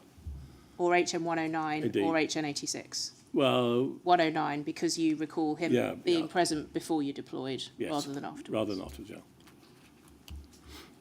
So your understanding was, under no circumstances, mislead the court by giving your cover name? Well, what would happen would be you get arrested, charged, whatever, and then you would report it immediately to the management, and then they would go and sort it out. And what does sort it out mean? Sort it out means that you will appear. Say for example, you're arrested for drink drive or something like that, and the evidence is there. Then you would have to go to court under your real name, plead guilty if you've got any sense, and accept the punishment. But are you saying that you would be expected to give your real name in an open courtroom? No, or I think something I'm else not would sure happen? about that. To be honest, I'm not sure of all the practicalities, but certainly the magistrate would be informed as to exactly what was going on. And as a police officer, Yeah. as far as you were concerned, was that the right course of action rather than misleading a court as to your real identity? Absolutely, you can't go to court and mislead a court. No. That would be out of the question. Absolutely, yeah. Not so to the police officer who arrested you. Can you explain why the distinction? So you were permitted to use a false name, effectively, with an arresting officer. Well, when you get to court, you swear to tell the truth. So that was the distinction. Sure, yeah. Well, and also, it's a.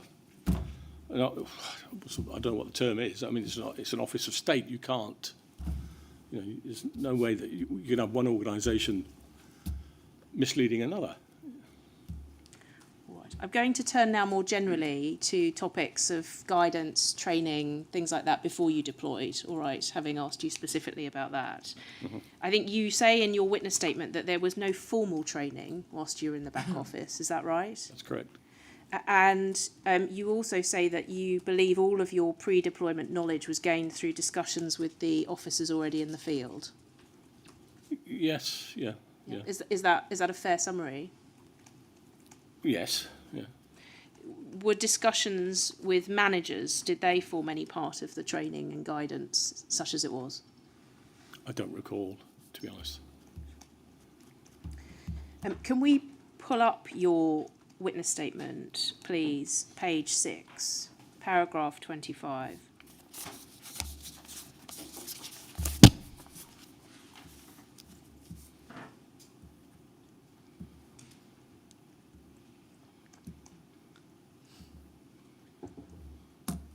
Yep. You say there that in your view, quote, the training was not particularly well thought through and too much depended on the individual experiences of those managers who had previously been UCOs. Do you see that? I do. Now, I'm not going to go into any detail, but it is known that HM109, before being the DI in the SDS, had himself deployed as an undercover officer in the SDS. All right, so that is known about. Yeah. And the DI who took over, DI HN86, I'll let you check.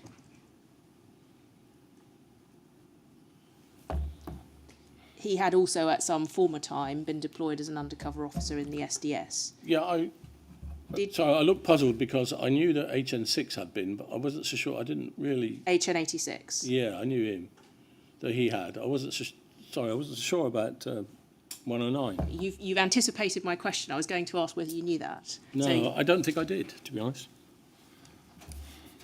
So when you said too much depended on the individual experiences of those managers who had previously been UCOs, Yeah. was that a reference to HN86? It must have been, yes. And so did you gain the impression that... Although, sorry, he was not involved in my training. There was no training as such, you see. There were just discussions, you know. So your time in the back office? I'm just trying Yes, but I was gone before I'm sure I was out. So when... I'm just trying to understand Yeah, HN56. yeah. When you said in your statement Yes. that too much of the training, such Yeah. as it was, depended on the individual experiences of those managers who had previously been UCOs, who you had in mind. Good point. Again, no names, please. No, I'm just trying to think.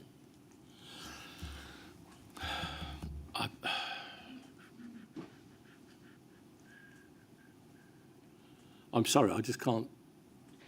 Let me ask it in a less specific way. Yeah. Did you gain the impression that the methods and the tactics, such as they were, that were used by SDS officers were ones that had been passed down, as it were, generation by generation from SDS officer to SDS officer?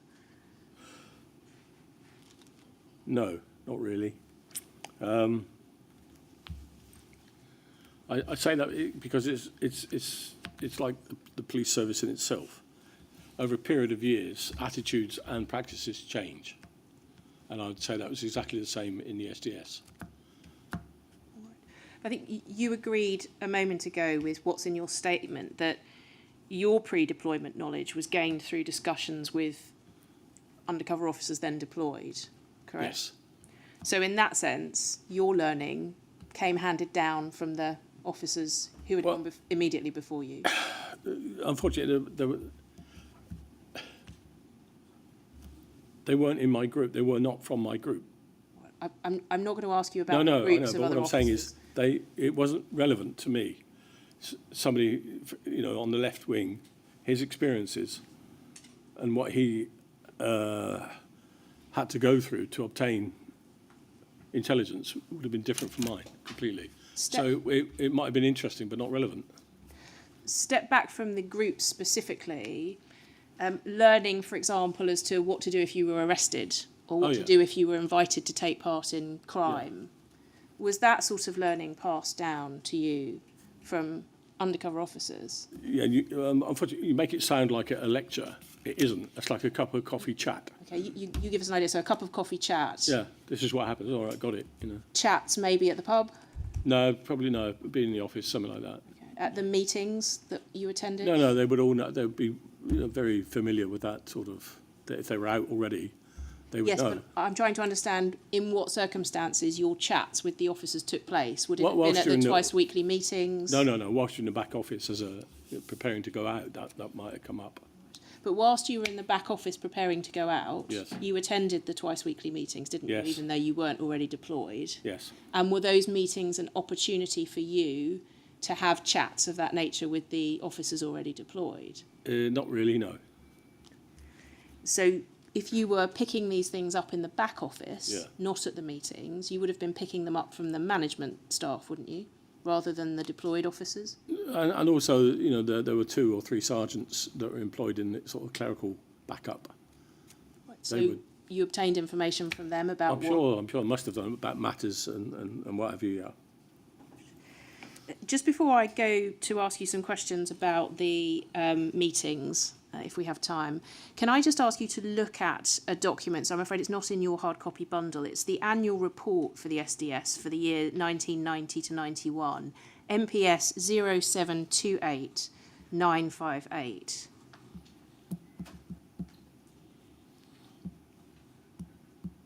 Page 9.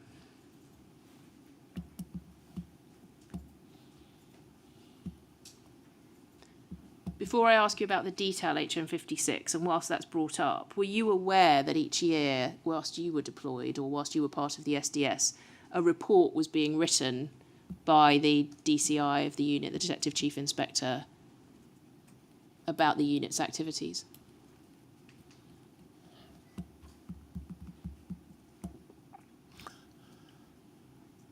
No. This is one such report. I'm just going to ask you about paragraph 15, please, and specifically this. An officer who is preparing for operational duty is, without exception, given firm practical advice by his colleagues in all aspects of his future activities, and an experienced detective sergeant is appointed by supervising officers to ensure he is tutored. To what extent, if at all, does that reflect what happened to you when you were preparing? In no way whatsoever. So no firm practical advice by colleagues in all aspects of your future activities? No. It sounds very formal. There was nothing like that whatsoever. So a much more informal approach, chats with the deployed officers, perhaps chats with the managers about aspects of what you would... And this business about being tutored, no idea.